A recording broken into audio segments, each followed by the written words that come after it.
우리가 성경 바로보기라는 책이 있는데 이 책을 가지고 이제 공부를 해나가고 있습니다. 오늘은 이제 제 3장 유대인과 이방인 그리고 교회라고 하는 이 제목입니다. 여러분이 이제 이 말씀을 제가 책 내용이 있지만은 더 쉽게 풀어가지고 하려고 굉장히 저도 노력을 하고 있습니다. 잘 이해가 안 되시는 분들은 꼭 저에게 말씀을 해주시면 제가 특별히 맨투맨 과외를 하도록 하겠습니다. 예, 이런 이야기입니다. 그러니까 유대인이 있고 이방인이 있고 교회가 있다 하는 이야기인데, 여러분이 잘 아시는 분은 아시겠고 책을 읽은 분도 아시겠지만은 한번 제가 좀 설명을 해드리도록 하겠습니다. 요즘 뉴스를 보면은 이스라엘 이야기가 많이 나오죠. 전쟁을 벌이고 있고 이란과 전쟁을 벌이고 있고 협상을 했다, 풀었다, 뭐 이런 이야기들 많이 나옵니다. 미국이 아무리 개입을 해도 이스라엘은 자신들이 결정한 것들을 그대로 밀고 나가고 세계의 모든 여론이 나빠도 자기들이 결정한 것들을 그대로 행하는 그런 나라입니다. 왜냐하면 그 나라는 자칫 잘못하면 또 없어질 수가 있다고 하는 그런 마음 때문에 그들은 목숨을 걸고 전쟁을 벌입니다. 그런데 우리가 성경을 읽다 보면은 유대인이 나오고 이방인이 나오고 교회가 나옵니다. 교회, 오늘 성경 읽은 말씀에도 나와 있죠. 근데 이게 도대체 정확하게 무슨 뜻인지, 어떤 내용인지를 알면 여러분이 성경을 읽는 데 굉장히 도움이 되고, 그뿐만 아니라 세계 정세가 돌아가는 것도 우리가 쉽게 이해할 수가 있습니다. 유대인에게 성경을 읽다 보면은 유대인에게 하신 말씀이 있어요. 또 성경을 읽다 보면은 이방인, 그러니까 교회들에게 주신 말씀도 있습니다. 또 어떤 것은 이방인에게 주신 것이고 어떤 것은 교회에게 주신 것이고 어떤 것은 유대인에게 주신 것이냐 하는 것을 알아야 됩니다. 예를 들자면 마태복음을 쭉 읽다 보면은 마태복음 24장 25장에 보면은 말세의 징조들이 굉장히 많이 나오잖아요. 이걸 보면은 섬뜩섬뜩합니다.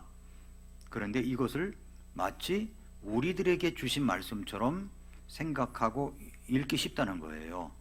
이 마태복음 24장 25장은 교회에게 주신 말씀이 아니고 그거는 유대인에게, 이스라엘 백성들에게 주신 말씀입니다. 그렇게 생각하고 읽으면 말세 지말에 이스라엘이 어떤 상황인가를 그걸 보면서 이해할 수가 있죠. 이런 여러 가지 문제가, 그래서 어떤 약속은 유대인에게 하신 약속이고 어떤 약속은 교회에게 하신 말씀인데, 이 두 가지를 섞어 놓으면 아주 이상한, 해석하기도 어려운 그런 말씀이 될 수가 있고 혼란스러운 말씀이 될 수가 있다는 겁니다. 그래서 이거는 헷갈리고 그냥 넘어갈 문제가 아니라는 거죠. 매우 중요한 구분입니다. 하나님은 이 세상 사람들을 딱 세 그룹으로 나눈 거예요. 세 그룹으로. 하나는 유대인, 이방인, 그리고 교회입니다. 유대인, 이방인, 교회. 이 세 그룹을 정확히 알아야 성경을 제대로 이해할 수가 있고 내가 오늘날 하나님 앞에서 어떤 자리에 있는지도 분명히 알 수가 있습니다. 우리는 고린도전서 10장 32절이라는 짧은 한 절을 출발점으로 삼아서 이 세 그룹이 무엇인지, 그리고 하나님이 이 세 그룹을 통해서 인류 역사 전체를 어떻게 이끌어 오셨는지를 함께 살펴보려고 합니다. 그리고 마지막에는 반드시 오늘 내가 그 중에 어디에 서 있는지를 확인하는 시간이 되시기를 바랍니다. 10장 32절에 유대인, 이방인, 하나님의 교회 이렇게 나옵니다. 이제 하나님의 교회라고 하니까 여기 그림을 하나 보여주세요. 유대인, 이방인, 하나님의 교회. 여기 하나님의 교회라고 하니까 이단들 교회가 하나님의 교회잖아요. 그러니까 이게 이제 헷갈리는 거예요. 그러니까 이게 이단들 특징을 보면요, 성경에 있는 것을 기가 막히게 따다가 갖다 붙입니다. 이건 그게 그 이단을 말하는 게 아니에요. 일반적인 구원받은 그리스도인의 모임, 교회를 말하는 겁니다.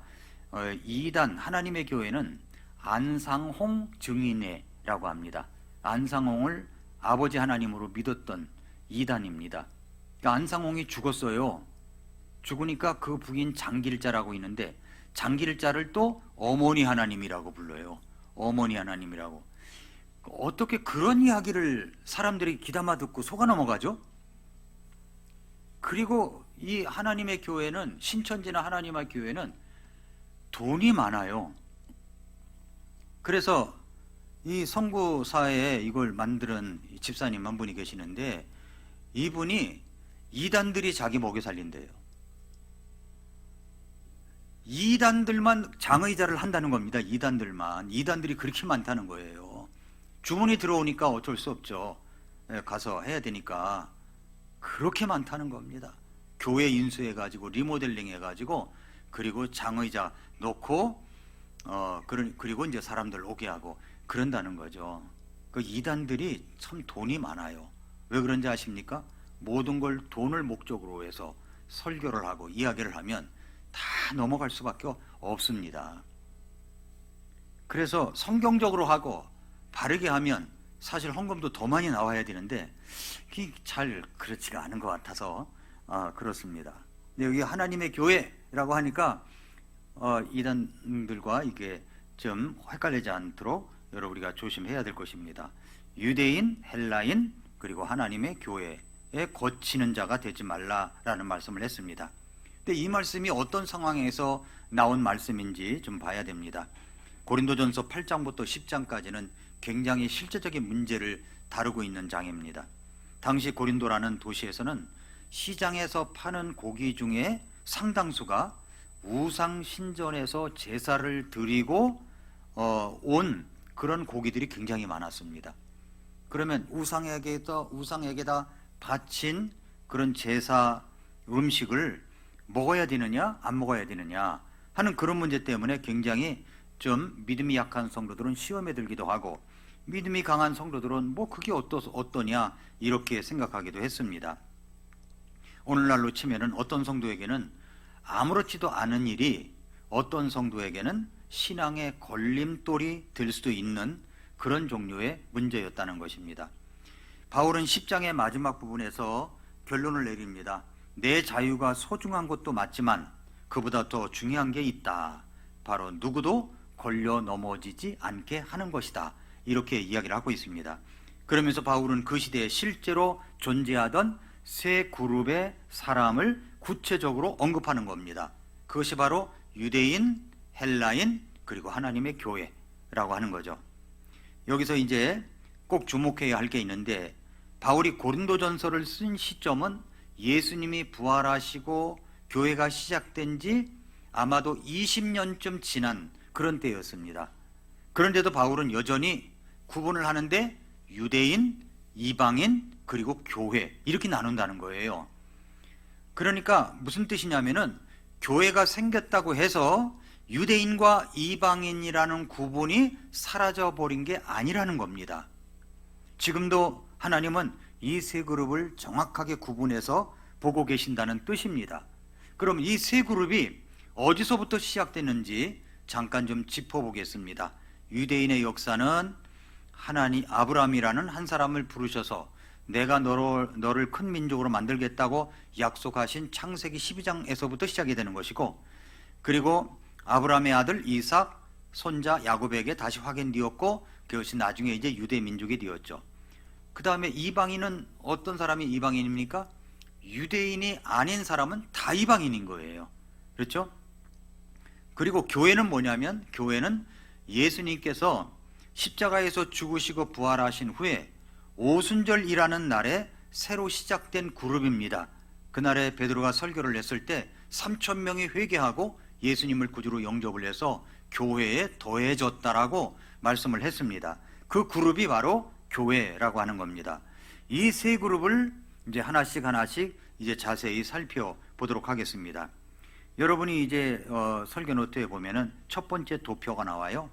첫 번째 도표에 보면은 왼쪽에 있는 것은 유대인을 이야기하는 거고, 그리고 이제 예수님이 유대인들이 그리스도를 배척한 이야기. 그 다음에 넘겨줘야죠, 그림을. 없습니까? 그게 없어요? 예. 그러면 여기 그 설교 노트에 보세요. 설교 노트에 보면은 나와 있죠? 여기에 왼쪽에 보면은 유대인들의 과거, 율법, 그다음에 초림, 다음에 은혜, 이방 민족들과 함께 섞여 있죠. 그 다음에 이제 예수님이 지상 재림을 하게 되면, 올리브산에 재림하게 되면 이스라엘 유대인에게 해당되는 천년왕국이 실현이 된다 하는 그런 내용입니다. 그래서 첫 번째 그룹을 유대인 보겠습니다. 하나님이 특별히 부르신 백성이라고 하는 겁니다. 그 다음에 그림이 없어요? 그 다음에 좋습니다. 자, 여기 보면은 이제 유대인이에요. 유대인은 하나님이 특별히 부르신 백성이라는 말이에요. 자, 여기서 이제 12장 1절부터 3절까지를 보면은 하나님이 아브라함에게 말씀하신 내용이 나오죠. 그런데 전에 주께서 아브라함에게 이르시되 너는 네 고향과 친족과 아버지 집을 떠나 내가 네게 보여줄 땅으로 가라. 내가 너로부터 큰 민족을 만들고 네게 복을 주어 네 이름을 크게 하리니 네가 복이 되리라. 너를 축복하는 자들에게는 내가 복을 주고 너를 저주하는 자에게는 저주를 내리리니 네 안에서 땅의 모든 가족들이 복을 받으리라. 이것이 이제 유대인의 시작인 거예요. 유대인의 시작. 하나님은 아브라함 한 사람을 통해서 온 세상에 복을 흘려보내는 통로가 될 민족을 세우기로 하신 겁니다. 그래서 아브라함을 선택하신 겁니다. 오늘날 예를 들자면 어떤 회사에서 사장님이 직원 한 사람을 콕 집어가지고 회사 전체의 운명이 걸린 아주 중요한 프로젝트를 통째로 맡겼다고 합시다. 그 한 사람을 부른 거예요. 한 사람이 선택된 거고. 그래서 여러 사람들 중에서 아브라함이 선택된 겁니다. 아브라함이. 그래서 유대인의 역사를 보면 정말 놀랍습니다. 이들은 나라를 잃고 수천 년 동안 전 세계 곳곳에 흩어져 살았습니다. 보통 이런 경우 시간이 지나면 그 나라의 문화에 그 나라, 그러니까 자기들이 살고 있는 흩어져 있는 국가의 문화에 흡수되면서 완전히 민족의 정체성을 잃어버리고, 그리고 사라질 수도 있는데도 불구하고 사라지지 않고 지금까지 하나의 민족으로 남아있다는 것입니다. 세계 역사를 통틀어서 이런 예를 찾아볼 수가 없습니다. 그렇다면 하나님은 왜 유대인을 특별히 부르셨을까요? 왜 유대인을 그렇게 부르셨을까요?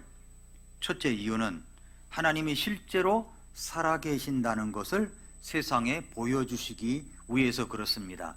여기 그림에 보면 존재의 증명이라고 했죠. 유대민족의 역사 자체가 사람의 힘으로는 설명할 수 없는 하나님의 손길을 증거하고 있습니다. 둘째는 성경을 기록하고 보존하는 일을 맡기기 위해서입니다. 말씀의 보존이에요. 로마서 3장 1, 2절에 그러면 유대인에게 어떤 이점이 있느냐, 할례의 유익이 무엇이냐, 모든 면에서 많은데 주된 이유는 그들에게 하나님의 말씀들이 맡겨졌다는 것이라 라고 했습니다. 그러니까 실제로 성경 대부분은 유대인들이 기록을 했습니다. 세 번째는 세상을 구원할 예수님을 이민족을 통해서 보내주시기 위해서요. 구원자의 통로가 되기 위해서 그렇게 하신 거죠. 예수님은 유대인이셨죠. 우리가 오늘 구원받은 것도 결국 유대인이라는 통로를 통해서 하나님이 예수님을 보내주셨기 때문입니다. 그리고 네 번째는 세상이 완전히 도덕적으로 타락하지 않도록 지키는 역할을 맡기시기 위해서 그런 겁니다. 여러분, 오늘날 이렇게 도덕적으로 타락하지 않은 모습을 맡기기 위해서인데, 오늘날 이스라엘은 어떤 모습입니까? 이 역할과는요 상당히 거리가 멀어 보입니다. 여기서 우리가 이제 알아야 할 게 있습니다. 소금의 역할은, 세상의 소금이라고 그랬는데, 소금의 역할은 자동으로 주어진 게 아니라 조건이 붙은 사명이었습니다. 출애굽기 19장 5절에서 하나님은 너희가 내 말을 잘 듣고 내 언약을 지키면 이라는 분명한 조건을 거셨습니다. 그리고 구약 역사 내내 이스라엘은 이 사명을 제대로 감당하지 못했습니다. 에스겔 16장 49절은 오히려 예루살렘을 소돔에 빗대어 가지고 책망한 적도 있어요. 지금 이스라엘도 마찬가지입니다. 지금 이스라엘 텔아비브에서는요 세계의 모든 동성애자들이 모여서 축제를 벌이는 장이 1년에 한 번씩 벌어지고 있다고요. 어떻게 하나님이 택한 선민이라고 하는 나라가 그럴 수 있습니까? 그러니까 완전히 도덕적으로 타락하지 않도록 지키는 역할을 맡기시기 위해서라고 하는데 그 역할과는 거리가 멀다는 거죠. 그럼 이것을 어떻게 해석해야 되느냐?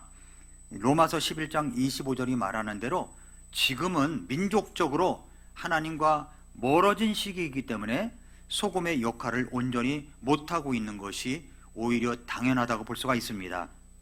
이 역할은 미래에 이스라엘이 진짜로 회심할 때, 민주적으로 주님 앞에 돌아올 때 그때 온전히 이루어질 것이라고 볼 수가 있습니다. 마태복음 5장 13절에서 예수님은 너희는 세상의 소금이라고 말씀하셨죠? 그런데도 그렇지를 못한 거죠. 여기서 이제 조심해야 될 것은 어떤 사람들은 유대인이 예수님을 믿지 않았으니까 하나님이 그들을 완전히 버리셨다라고 생각하기가 쉽습니다. 심지어 이제는 이스라엘이 하지 못한 일을 교회가 대신한다라고 주장하는 사람들도 있어요.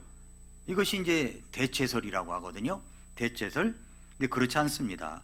로마서 11장 1절은 이렇게 말씀합니다. 그러면 내가 말하노니 하나님께서 자기 백성을 버리셨느냐? 결코 그럴 수 없느니라. 로마서 1장부터 16장까지 말씀 중에서 9장부터 11장까지는 유대인 이스라엘에게 주신 말씀이에요. 그러면서 11장 1절에 그런 겁니다. 하나님께서 자기 백성을 버리셨느냐? 그럴 수 없다는 겁니다. 지금 유대인들에게는 힘든 시간을 지내고 있는 것은 사실입니다. 나라도 없고 성전도 없고 옛날처럼 하나님과 직접적인 관계를 누리지 못하는 그런 어떤 하나님께서 보실 때 그런 모습일 수가 있어요. 이것은 일시적인 그런 어떤 일시적인 버림이지 영원한 버림은 아니라는 겁니다.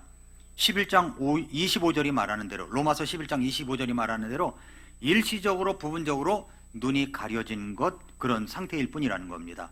하나님은 여전히 그들을 향한 계획을 가지고 계시고 반드시 그 계획을 이루실 것입니다.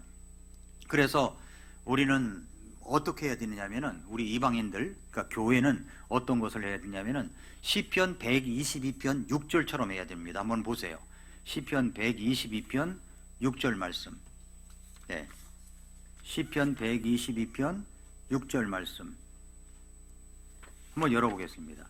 시편 122편 6절 말씀 보면은 예루살렘의 평화를 위해 기도하라. 너를 사랑하는 자들은 번영하리로다. 이건 옛날 이야기가 아닙니다. 지금 우리에게 주어진 명령입니다. 그렇다면 유대인이 아닌 우리 같은 사람들, 그 세계 대부분의 사람들은 하나님 앞에서 어떤 자리에 있었을까요? 이것이 이제 두 번째 그룹 이방인에 대해서 살펴볼 이야기입니다. 자, 유대인의 타임라인이라고 하는 거 있죠. 버림받은 것이 아니라 일시적으로 가려진 것이다 라고 하는 이야기를 여기서 말씀을 드렸습니다. 이제 두 번째로는 이방인입니다. 이방인. 세상 나라들의 역사와 하나님의 계획입니다. 이방이라는 말은 단순해요. 유대인이 아닌 모든 사람은 다 이방인입니다. 인류 역사상 가장 크게 이름을 떨친 이방 나라들은 이집트, 아시리아, 바벨론, 그 다음에 메데, 페르시아, 그리고 로마였습니다. 그런데 성경은 이 나라들이 우연히 나타났다가 사라진 것이 아니라 하나님이 정해두신 순서대로 정확히 나타났다가 정확히 사라진 겁니다. 하나님의 말씀에 의하면 이스라엘 백성이 우상 숭배에 빠져서 바벨론의 포로로 끌려가기 시작한 것이 대략 605년에서 606년경이거든요. 학자에 따라서 연도 계산이 1년 정도 차이가 있지만은 이 무렵부터 누가복음 21장 24절에서 말씀하신 이방인들의 때가 시작이 된 거예요. 이방인들의 때. 그래서 예루살렘이 이방인들에게 짓밟히는 기간이 있을 것이라고 예언을 하셨습니다. 여기서 이제 잠깐 중요한 게 뭐냐면 이방인들의 때를 로마서 11장 25절에 나오는 이방인들의 충만함과 혼동하면 안 된다는 겁니다. 이방인들의 때는 이방 나라들이 정치적으로 세상을 지배하는 기간을 말하는 거고, 이방인들의 충만함은 교회를 이루기 위해서 부름받은 이방인의 수가 다 차는 것을 이야기하는 겁니다. 서로 다른 이야기예요. 그래서 이제 다니엘서 꿈 이야기를 보면은, 여러분이 설교 노트에 나와 있습니다. 설교 노트에 보면은 다니엘서 꿈 이야기가 나와요. 이건 이제 이게 이제 따로 그려진 거고, 다니엘서 꿈 이야기가 나오는데, 꿈 이야기에 보면은 여기서 이제 느부갓네살의 신상과 다니엘의 네 짐승 화면에 이제 보여주고 있는 설명입니다. 다니엘서 2장을 보면은 옛날에 바벨론 왕 느부갓네살이 이상한 꿈을 꿨어요. 꿈이 뭐냐면 머리는 금이고 가슴과 팔은 은이고 배와 넓적다리는 놋 청동이고 다리는 쇠 철로 이루어진 거대한 사람의 모양의 신상이었습니다. 이건 각각의 나라를 나타냅니다. 금머리는 바벨론, 은 가슴은 메데 페르시아, 그리고 놋 청동 배는 그리스, 쇠 철 다리는 로마입니다. 로마.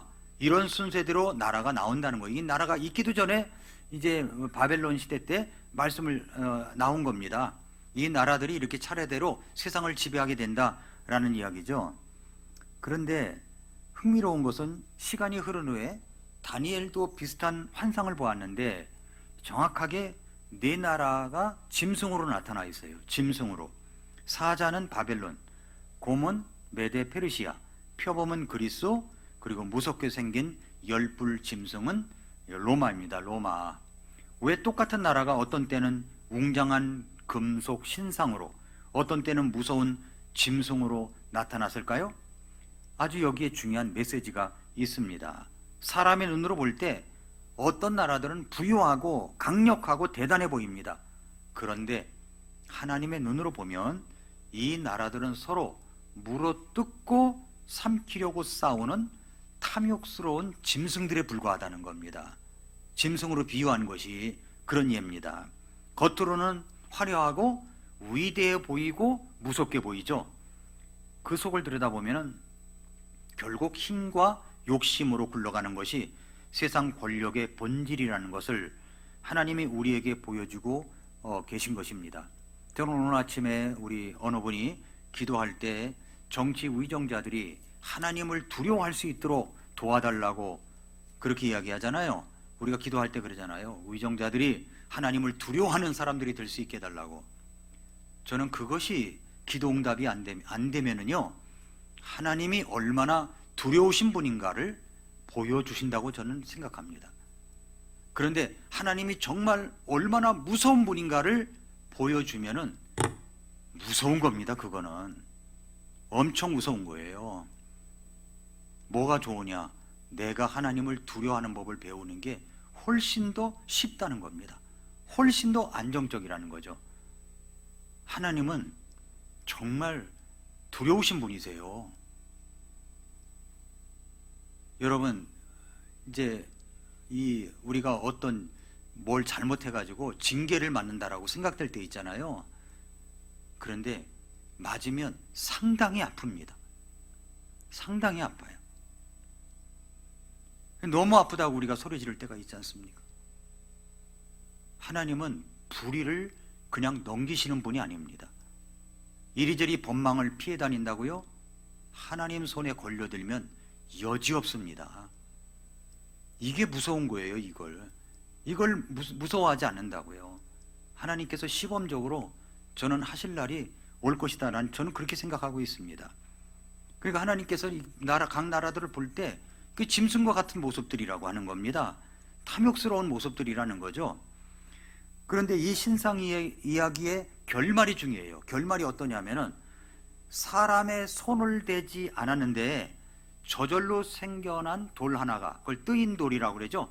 뜨인 돌이 날아와서 이 거대한 신상을 완전히 부수어버리는 겁니다. 그리고 그 돌은 점점 커져서 온 세상을 채우는 큰 산이 됩니다. 이것이 다니엘서 2장 44절 45절 한번 열어볼까요?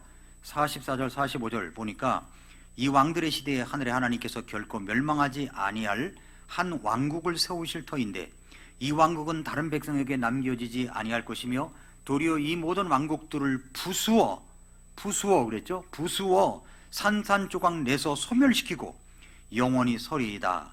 아무도 손대지 아니하였으나 산에서 잘려나온 돌이 쇠와 놋과 진흙과 은과 금을 부수어 산산조각 낸 것을 왕께서 보셨으니 위대하신 하나님께서 이후에 있을 일을 왕에게 알리셨나이다.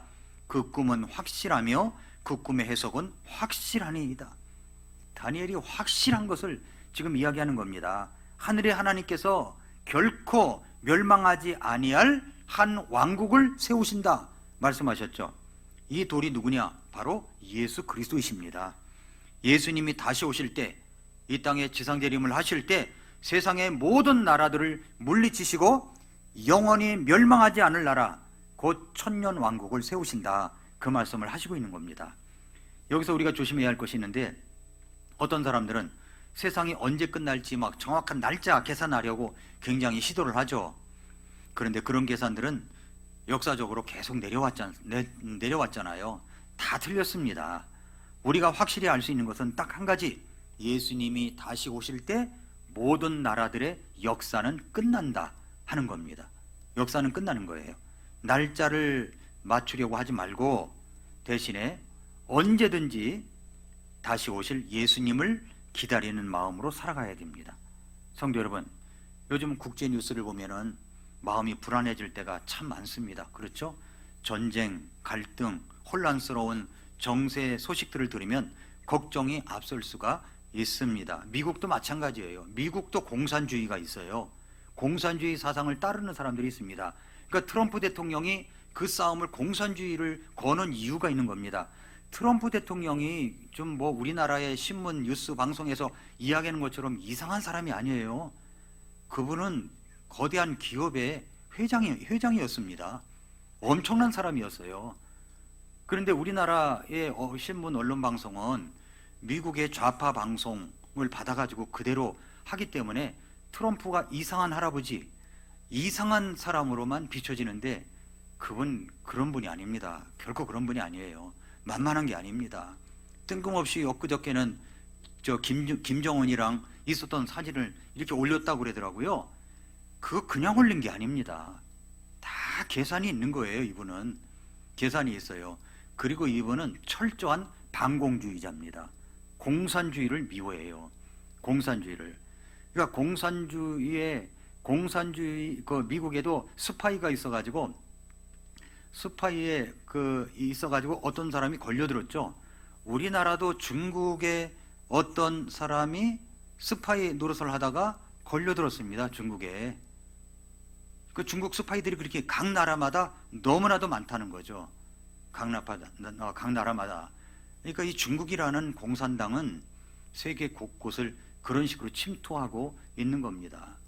옛날에는 짝퉁하면 중국이었어요. 중국. 그래서 중국에 가면 짝퉁 등급이 있어요. A, B, C급이 있어요. C급 가면 싸요. B급은 조금 비싸요. A급은 더 비싸요. 다 짝퉁인데. 저도 이제 옛날에 그 이제 이대로라고 그 선교사가 이제 중국에 있을 때 갔습니다. 이제 머플러 하나 사는데 이거 갑니다. 그러면 거기서 50원을 불러요. 50원. 그러면 똑 돌아서면 45원. 한 발짝 쓰면 40원. 10발짝 뛰면 30원. 더 멀리 가면 20원이라고 소리 지릅니다. 아, 저 집은 20원짜리구나. 그래놓고 딴 집을 또 가더라고요. 그러면서 저보고 내가 한번 해보라는 거예요. 저도 해봤죠. 그랬더니 그 값이 내려가더라고요. 다 뭘까요? 짝퉁이라는 거죠. 근데 지금은 또 안 그래요. 어떻게든지 세상의 모든 나라들의 기업들의 정보를 빼다가 자기 나라 것을 만드는데 상당히 편리한 그런 국가가 되어버리고 말았습니다. 되어가고 있어요. 잘 사는 그런 도시만 그럴지는 모르지만은 모든 것들이 이제 CCTV도 많아지고 말이죠. 그 다음에 QR코드 모든 것을 기업들이 모든 금전을 갖다가 관리를 하고 그러고 있습니다. 디지털 화폐라고 하는 것은 좋을 수도 있고 나쁠 수도 있어요. 디지털 화폐를 도입하면은 그것이 이제 정부에서 모든 사람들의 개인의 돈 흐름을 다 장악하고 있기 때문에 이게 문제가 많이 될 수가 있습니다. 어쨌든 간에 세계 전국은 그렇게 불안할 수가 없습니다. 그러나 여러분 걱정하지 마십시오. 전쟁과 갈등과 혼미스러운 정세 소식을 들으면 걱정을 하지만 모든 역사는 이미 정해진 결말로 향합니다. 뜨인 돌 예수 그리스도께서 나타나셔서 모든 그 신상이 있는 모든 것들을 나라들을 쳐서 부수어뜨리고 멸망시킬 거라고 말씀했습니다. 그게 뭡니까? 예수님이 지상재림하셔서 모든 걸 다 끝내신다는 거죠. 그리고 나서 이제 천년 왕국이 시작된다, 그런 이야기입니다. 이해가 되셨습니까? 지금 어디까지 했어요? 유대인 했고 이방인 했죠. 뭐가 남았습니까? 이젠 교회가 남았습니다. 교회는 뭐냐면 예수님 안에서 하나가 된 새 가족을 말하는 겁니다. 성경을 조금 더 거슬러 올라가 보겠습니다. 대홍수 이후에 노아에게는 셈, 함, 야벳이라는 세 아들이 있었습니다. 오늘날 온 세상에 있는 모든 민족은 이 세 아들에게서 이제 시작이 된 거죠. 그래서 여기에 이방인 것이 있습니다. 이방인. 여러분의 그 설교 노트에 보면은 셋째로 교회 이방인이라고 되어 있죠. 야벳, 셈, 함이라고 나와 있습니다. 셈의 후손 가운데서 아브라함이 나왔고 거기서 이제 유대인이 시작이 되었습니다. 함과 야벳의 후손들은 이방인입니다. 그런데 이 두 표의 가운데를 보십시오. 예수님을 믿는 유대인과 예수님을 믿는 이방인이 함께 만나서 하나의 새로운 그룹이 되었습니다. 그 그룹이 뭐라고요? 교회입니다. 교회. 여기 이제 그림에 뜬 것이 이제 바로 교회라는 거예요. 유대인, 이방인이 있는데 이제 사람을 구분하는데 유대인과 이방인이잖아요. 이 가운데 구원받은 사람 그룹이 생겼습니다. 구원받은 사람 그룹이 유대인이든 이방인이든 그것이 바로 교회다라고 하는 새로운 그룹입니다. 에베소 2장 14절 15절을 보면은 그분은 우리의 화평이시니라. 그분께서 둘을 하나로 만드사 우리 사이에 중간 분리벽을 허무시고, 그랬어요. 중간 분리벽을 허무시고 원수되게 하는 것, 즉 규례들에 수록된 명령들의 율법을 자기 육체로 없애셨으니 이것은 둘을 자기 안에서 하나의 새 사람으로 만듦으로써 화평을 이루려 하심이요 라고 했습니다. 이걸 우리 삶으로 한번 생각해 보겠습니다. 우리 이제 결혼이라는 게 있잖아요. 이게 신랑된 집안이 있고 신부된 집안이 있습니다. 다른 배경을 가진 두 가정 집안이 이제 두 사람을 통해서 결혼을 하면은 이제 너희 집안, 우리 집안 따지지 않고 둘은 하나의 새로운 가족이 된 겁니다. 그렇죠? 교회도 마찬가지라는 거예요. 교회는 유대인의 것도 아니고 이방인의 것도 아니에요. 예수님을 중심으로 예수님을 통해서 구원받은 새롭게 만들어진 하나의 가족입니다.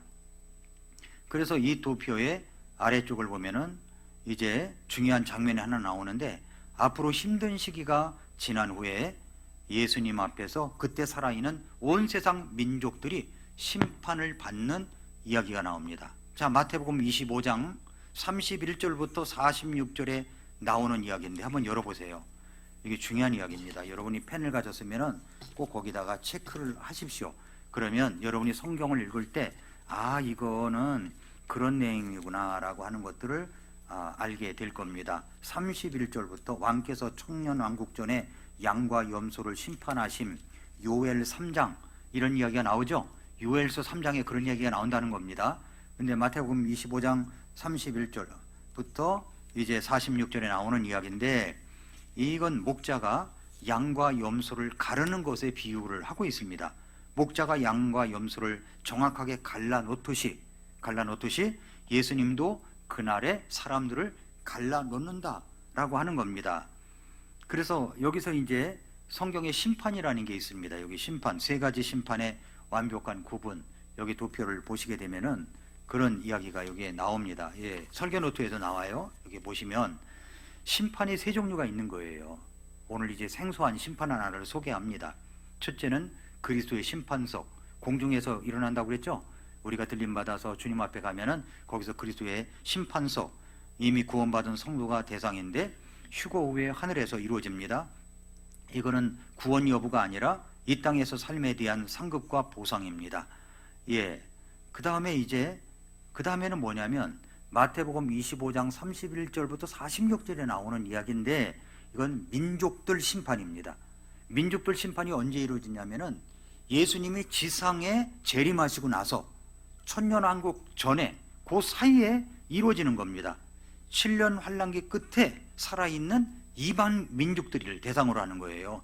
예수님 지상 재림 직후라고 그랬죠.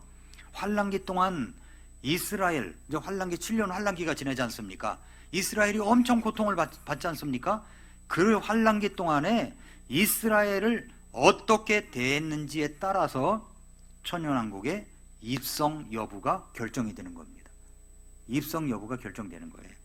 양과 염소를 그래서 가른다는 거죠. 이건 우리하고 상관이 없는 겁니다. 구원받은 사람하고 상관이 없는 거예요. 그 다음에 이제 세 번째 심판은 뭐냐면 흰 왕좌 심판이라고 했습니다. 요한계시록 20장에 나오죠. 역사상 끝까지 믿지 않는 모든 불신자들을 향한 심판입니다. 천년 왕국 끝날 때 이루어지는 겁니다. 구원의 기회가 이제 끝난 상태에서 각자의 행위에 따른 영원한 형벌의 정도가 확정이 되는 심판입니다. 이렇게 세 가지 심판이 있게 되는 겁니다. 그런데 성경에 심판이라는 단어가 여러 번 나오니까 다 똑같은 심판 아니냐라고 생각하는데 그게 아니라는 거죠. 심판은 세 종류가 있다. 마태복음 25장 31절부터 46절은 바로 민족들의 심판이다라는 겁니다. 민족들의 심판. 자, 이래서 대상이 다르고 시점도 다르고 목적도 다릅니다. 이렇게 이제 심판에 대한 이야기가 끝났습니다. 그러니까 정리하면 이렇습니다. 첫 번째 심판은 믿는 사람이 하늘에서 받는 자리. 두 번째 심판은 환란기 후 살아있는 이방 민족이 땅에서 천년왕국 입성 여부를 결정짓는 자리. 마태복음 25장 41절에 그랬죠. 그때 그가 왼쪽에 있는 자들에게 이르되, 왼쪽이에요. 이게 좌파라는 거. 좌파. 왼쪽에 있는 자예요. 왼쪽에 있는 자. 우라고 하는 것은 오른파라는 거예요. 오른쪽이라는 거예요. 옳다 할 때, 옳다라고 할 때 어떻게 이렇게 갈라졌는가 몰라요. 그래서 왼쪽에 있는 자들에게 말하는 겁니다. 왼쪽에 있는 자들에게 왼쪽에 있는 자들에게 저주를 받은 자들아, 너희는 내게서 떠나 마귀와 그의 천사들에 의해 예비된 영존하는 불에 들어가라 하셨고요. 46절에 그리하여 이들은 영존하는 형불에 들어가되 의로운 자들은 영원한 생명에 들어가리라. 이것이 이제 두 번째 심판인 겁니다. 세 번째 심판은 끝까지 믿지 않는 모든 사람이 천년왕국 이후에 영원한 형벌을 선고받는 자리 말씀을 드렸죠. 근데 왜 그렇게 구분해야 될까요? 이걸 다 하나로 뭉뚱그리면 어떤 일이 벌어집니까? 성도도 결국 행위로 심판받아서 구원이 왔다 갔다 하는 것이 아닌가, 이렇게 생각한다는 겁니다. 그러니까 분리해서 봐야 되는 거예요. 분리해서 유대인, 이방인, 교회 이렇게 분리해서 보듯이 심판도 그리스도의 심판 때 민족들의 심판, 흰 왕좌의 심판, 이렇게 분리를 할 줄 알아야 된다는 이야기입니다. 성도 여러분, 우리가 예수님을 믿는 그 순간 우리는 더 이상 소망 없이 밖에 서 있는 사람들이 아닙니다. 에베소 2장 12절은 예수님을 믿기 전 우리 상태를 이렇게 말해요. 그때 너희는 그리스도 밖에 있었고 이스라엘 연방 밖에 있던 외인들이며 약속의 언약들에서 분리된 낯선 자들이요 세상에서 소망도 없고 하나님 밖에 있던 자들이었으나. 냉정한 표현이죠. 그런데 13절은 이렇게 이어집니다. 한때 멀리 떨어져 있던 너희가 이제는 그리스도 예수님 안에서 그리스도의 피로 가까워졌느니라. 가까워진 거예요. 이제 오늘 우리는 이제 세 그룹을 봤습니다. 곧 유대인, 이방인, 교회에 대해서 살펴보았습니다. 세 개의 그림을 봤어요. 유대인의 타임라인, 다섯 나라의 흥망, 노아의 후손과 그리스도의 심판서, 이렇게 봤는데 여기서 중요한 사실을 확인했죠. 하나님은 온 세상 역사를 처음부터 끝까지 정확하고 신실하게 이끌어가고 계십니다. 어떤 것도 우연이 없어요. 어떤 것도 우연이 없어요. 이제 이 말씀을 우리 삶에 어떻게 적용할지 다섯 가지로 나누어서 한번 잠깐 살펴보고 말씀을 마치겠습니다. 첫째는 믿음의 적용이에요. 여러분은 예수님을 믿기 전에 소망 없는 우리는 이방인이었습니다. 그렇죠? 이방인. 그러나 지금은 예수님 안에서 하나님의 교회, 이상하게 생각하면 안 됩니다. 하나님의 교회, 우리 구원받은 믿는 사람들의 교회, 예수님의 가족이 되었습니다. 이 사실을 그냥 지식으로 넘어가지 마시고 오늘 다시 한번 마음 깊이 믿음으로 붙잡으시기를 바랍니다. 그래서 형제가 아프고 가족들이 아파도 마음이 애끓잖아요. 우리 똑같은 마음이 우리 성도들 가운데 누가 아픔을 당했다 그러면 똑같은 마음이 일어나야 되는 겁니다. 그리고 그런 마음이 일어나고 한 가족이라는 거죠. 그것이 한 가족이라는 것을 이것을 굳건히 붙잡을 때 우리의 믿음도 더 밝아지고 새롭게 될 수가 있는 것입니다. 그 다음에 이제 분별의 적용입니다. 성경을 읽을 때 예언에 관한 말씀을 읽을 때 이건 유대인에게 하신 말씀이고 이거는 이방인에게 하신 말씀이고 이것은 교회에게 주신 말씀이구나. 이걸 구분할 줄 알아야 됩니다. 이렇게 구분해야만 성경이 쉽게 풀어지는 겁니다. 그 다음에 세 번째는 가정의 적용입니다. 우리가 가족과 함께 예루살렘의 화평을 위해서 기도할 필요가 있습니다. 그 나라를 불쌍히 여겨달라고 기도할 수 있어야 되죠. 그 다음에 네 번째는 교회 적용입니다. 우리 교회는 유대인도 이방인도 아니라 예수님 안에서 새롭게 만들어진 한 가족입니다.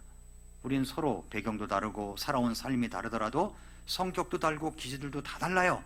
우리를 하나로 묶는 것은 바로 오직 예수 그리스도이십니다. 그러므로 서로를 예수님 안에 가족으로 여기고 사랑하며 섬겨야 되는 거예요. 만나면 손 한번 잡아주고 해야 되는 거죠. 오늘 이제 이종덕 형제님이 사실 그거 이제 고주파 열치류라고 하는 것이 고주파 열치류가 뭐야 이렇게 생각했는데 이걸 제가 다 뒤져봤거든요. 그랬더니 이 간암이잖아요. 간세포에 아직 안 죽은 암이 있는 거예요. 그 암을 찾아가지고 바늘로 꽂는 겁니다. 이렇게 꽂아가지고 열을 갖다가 전달시켜가지고 태워서 죽인다는 거예요. 암을. 그러니 이게 보통 일입니까? 보통 일이 아니죠. 어떻게 그렇게 정교하게 그걸 찾아가지고 그렇게 꽂느냐고요.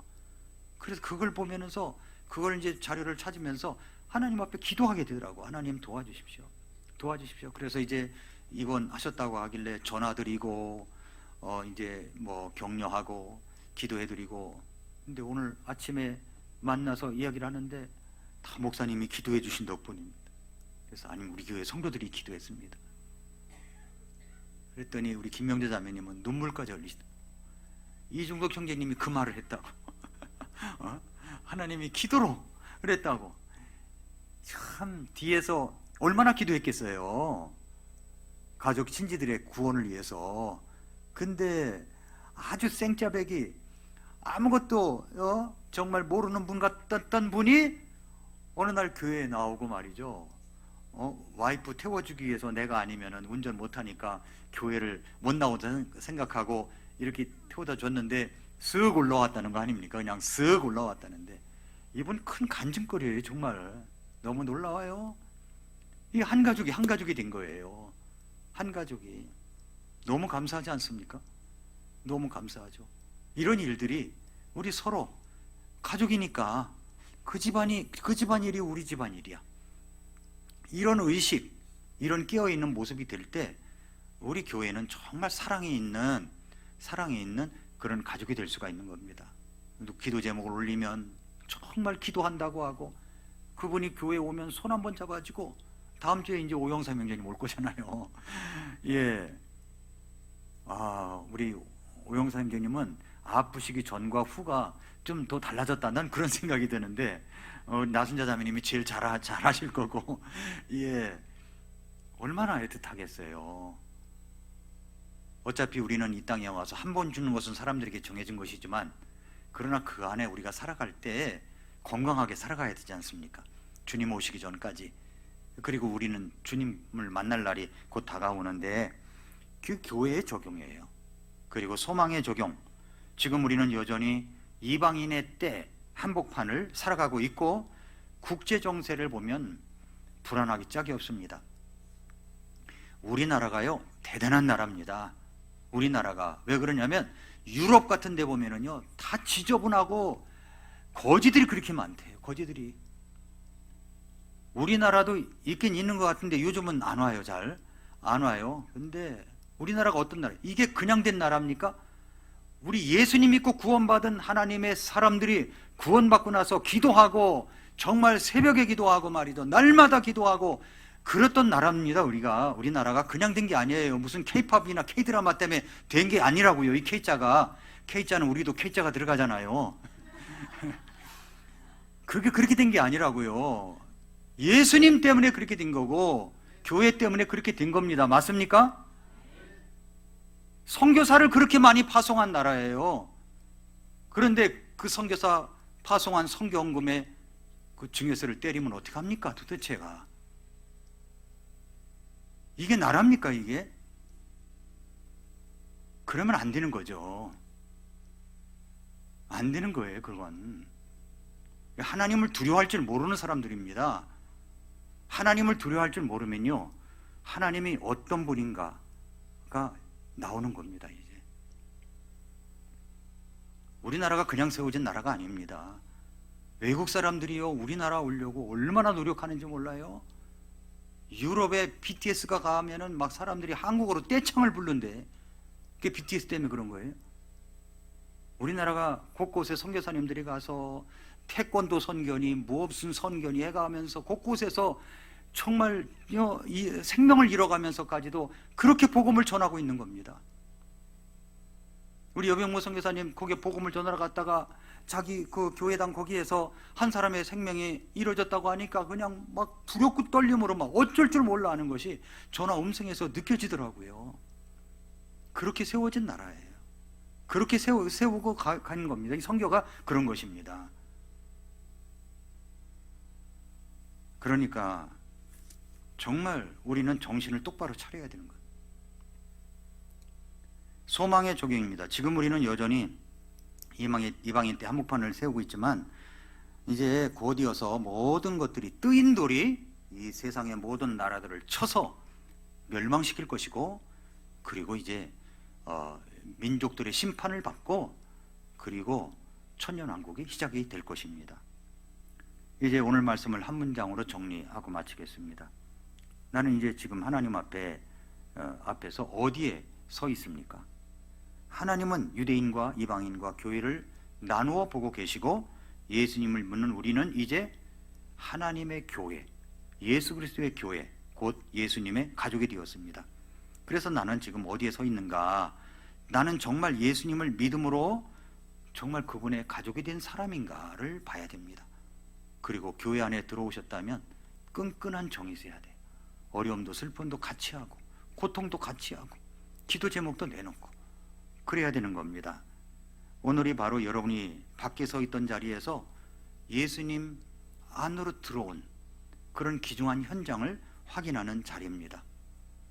이제 우리는 성경 바로보기를 통하여 이렇게 하나씩 이제 알아가는 겁니다. 우리는 오늘 뭘 공부했어요? 유대인, 이방인, 교회, 이제 세 그룹으로 나눈다 하는 사실을 공부했습니다. 이렇게 구분해서 공부하면 성경을 읽어가는 재미가 더 크게 있을 겁니다. 기도하겠습니다.